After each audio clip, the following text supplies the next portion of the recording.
BSE Limited will increase its stake in India International Bullion Holding (IFSC) Limited to 20% by buying shares worth 50.5 crore rupees from its subsidiaries.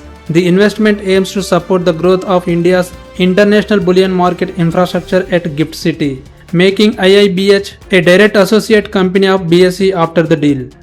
HFCL's board has approved 400 crore rupees investment to expand its optical fiber and optical fiber cable manufacturing capacity, backed by strong demand from AI, data centers, 5G and broadband projects. Once completed by July 2028, the expansion will significantly increase production capacity to support future domestic and export orders.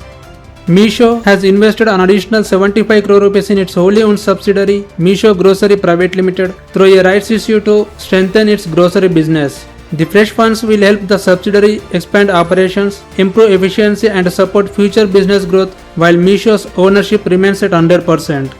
SJS Enterprises subsidiary SJS Decoplast has started a new manufacturing facility in Ranjangaon, Pune with a 100 crore investment to expand plastic plating capacity. The expansion is expected to support rising customer demand and drive future business growth. Apollo Microsystems has received new orders worth 213.39 crore rupees from DRDO, defense PSUs and private industries, boosting its defense business. The company said these orders were secured as part of its regular operations and shared the update with the shareholders.